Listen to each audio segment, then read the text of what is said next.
Hello, my name is Adasa Badrevitrayan. I'm a program evaluator focused on early learning at the Washington State Department of Children, Youth, and Families. I work on the evaluation and research team housed in the Office of Innovation, Alignment, and Accountability.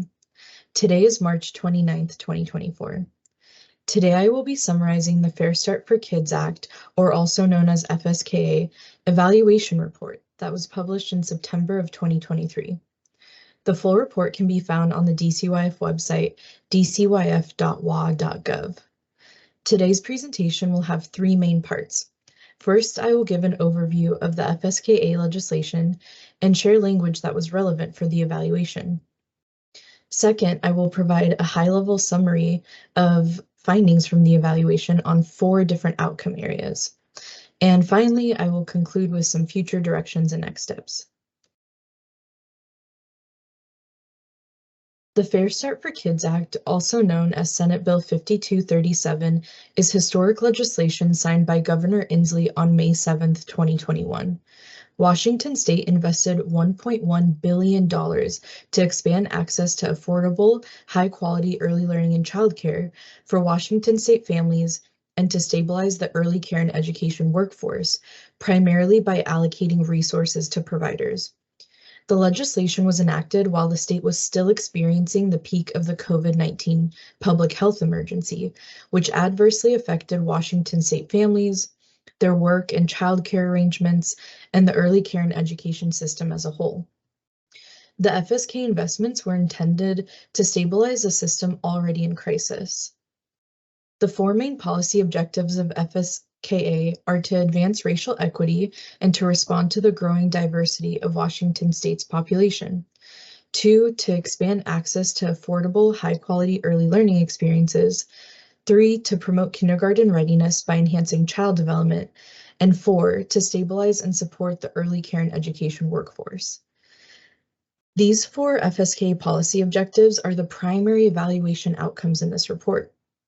The goal of the evaluation is to investigate the extent to which FSKA funds and activities impact racial equity, access to early care and education, children's kindergarten readiness, and early care and education workforce stability. Let's start by summarizing the results for the policy objective of advancing racial equity.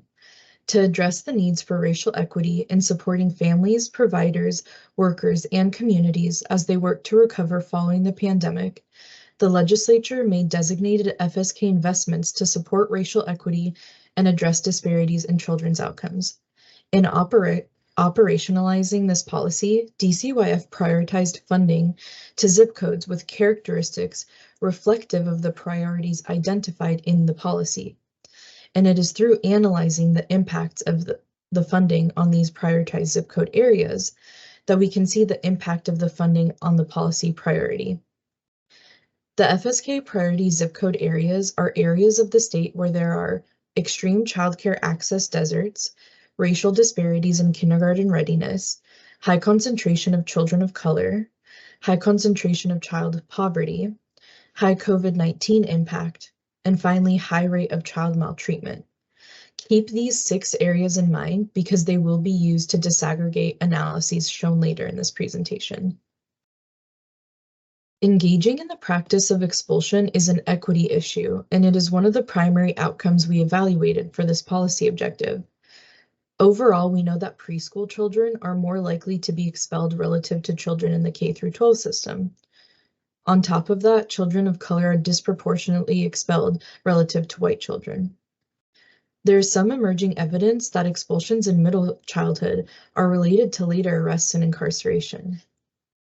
In looking at childcare expulsions in Washington State, OIA calculated preliminary racial/ethnic disproportionality ratios for reported expulsions from licensed care over a 4-year period.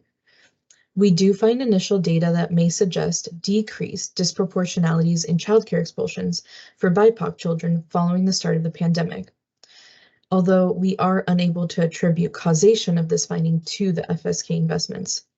This will be an area that we will continue to investigate. There are many ways to conceptualize and measure access to early care and education. For instance, we can look at dimensions such as affordability. For example, what is the cost to families and providers? We can look at availability. What areas of the state are more children eligible for care than are receiving it? And finally, we can look at things like meeting caregiver needs. Are there flexible hours? What's the distance from home? For this presentation, we will focus on availability, and specifically, we will start by discussing provider churn. One of the largest areas of funding provided by the FSK is through the federal child care stabilization grants that were awarded to providers. These grants helped increase the supply of providers, especially in FSK priority areas. On top of the base award, which was calculated depending on licensed capacity and child staff ratios, providers were awarded an extra $10,000 based on whether they were operating in the following areas. These might sound familiar: extreme childcare access desert, high racial disparities in kindergarten readiness, high concentration of children of color, high concentration of child poverty, COVID-19 impact, and high rate of child maltreatment. An increase in providers increases access for children and families to early care and education. Provider churn refers to the dynamic nature of the childcare market with constant entries and exits of provider organizations. The figure on the left displays the total number of provider organizations in a given year, and we see that among all facility types, it's a pretty stable number of licensed provider year to year.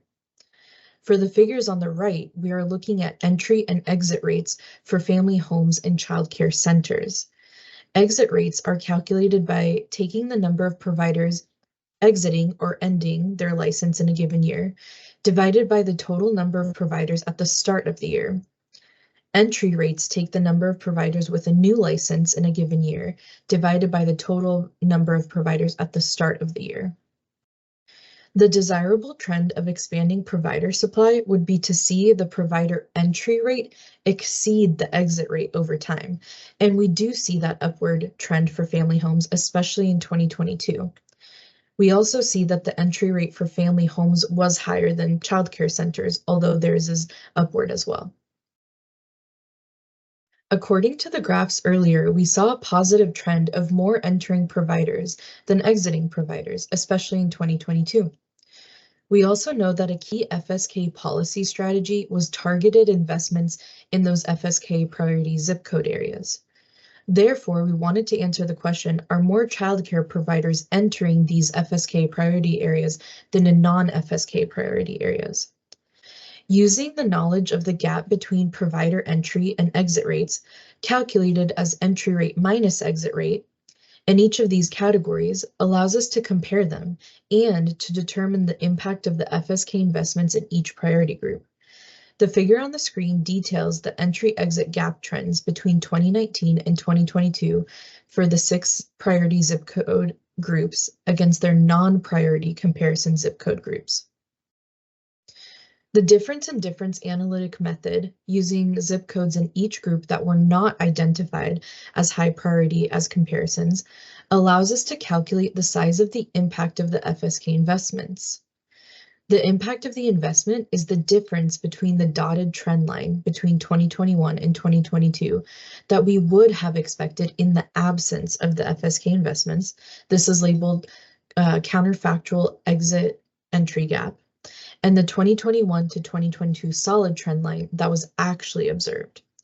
The treatment effect represents the size of the gap in the entry rate over the exit rate that we can attribute to the targeted FSK investments. Overall, we find that FSK stabilization grants targeting these high-need zip codes have had the intended effect of helping to stabilize the population of providers serving the highest need areas of the state. All treatment effects were positive, meaning that there were more providers entering than exiting. There were 465 additional licensed childcare providers statewide in 2022 in these FSK priority areas. Let's switch gears and discuss our findings related to kindergarten readiness. School readiness or kindergarten readiness skills are the skills that children develop before entry into the K-12 system and are essential for success in school as well as outcomes later in life. Common dimensions of kindergarten readiness include physical, cognitive, social-emotional, language, pre-literacy development, as well as self-control/focus. These are known as executive function skills. Kindergarten readiness also means that schools are ready for children and families to support their unique needs. Each year, about 80,000 children enter kindergarten in Washington State's public school system.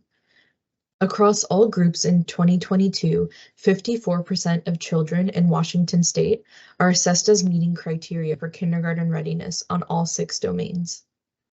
Children from families with higher income are most likely to be assessed as ready for kindergarten, while children from families with middle income and lower income are assessed as ready for kindergarten at lower rates.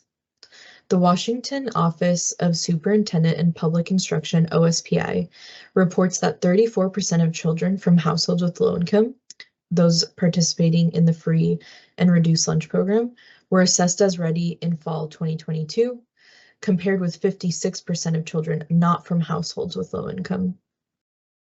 There's also variation in kindergarten readiness when disaggregated by race and ethnicity, with 61% of Asian children and 54% of white children assessed as ready in fall of 2022, compared with 30% of Native Hawaiian Pacific Islander, 34% of Hispanic children, 34% of American Indian and Alaska Native children, 40% of Black and African American children. At this point in time, FSK funding appears to have little impact on children's kindergarten readiness. In general, kindergarten readiness rates have been stable over quite some time and are impacted by multiple complex factors. We will continue to explore different methods to use to analyze kindergarten readiness and FSK policy in future analyses. Workforce stabilization is the final policy outcome that we explored in the FSK evaluation. Childcare providers and early care and educational professionals play an important role in the lives of children. Research shows that high-quality, stable interactions with adults are key to ensuring children start school ready to succeed. An early care and education workforce that is well qualified and stable in employment is more likely to best support children. OIA sought to assess the extent to which the early care and education profession is recruiting and retaining diverse, experienced, and skilled early care and education workers, and under what conditions they stay or leave. We used workforce data from the Managed Education Registration Information Tool, also known as MERIT, database. However, due to limitations of MERIT, we were only able to use a subset of workers in 2021 and 2022 as active and valid participants in the early care and education workforce. We looked at dimensions of age, education, race, ethnicity, language, job type, program type, and finally quality ratings across these 2 time points. Over the 2021/2022 period, the number of merit workers increased for those who identified as white, primarily English-speaking, held positions of aides or teachers, or those who worked in licensed childcare centers. The portion of merit workers decreased somewhat for those who identify as Black/African American, Asian, Hispanic, primarily Spanish-speaking, or are in the 16 to 20 age group. There was little difference in the populations examined based on either education or the early achievers quality ratings. This concludes the portion of the presentation where we summarize outcome findings for each of the FSK policy objectives of equity, access, kindergarten readiness, and workforce stability. Overall, we find strong evidence that FSK investments have helped stabilize the licensed childcare system in Washington State, with a disproportionately positive effect in those communities identified as high priority and furthest from opportunity. Full details about the data and analyses, along with their corresponding limitations and interpretations, can be found on the report online. This is the first of what will be a regular report published biannually as directed in the FSK legislation, with the next report anticipated for September of 2025. In the 2025 report, we expect to include further outcome analysis on expulsions in childcare, access to care, kindergarten readiness, provider entry and exits, and early care and education workforce turnover. OIA will provide supplemental analyses and data during interim periods available on the DCYF external website to help inform FSK implementation. Thank you for joining me today. If you have any questions, please email the OIA address on the screen. For an overview of the full findings of the FSK evaluation report, please visit the link on the screen as well. Thank you and have a great day.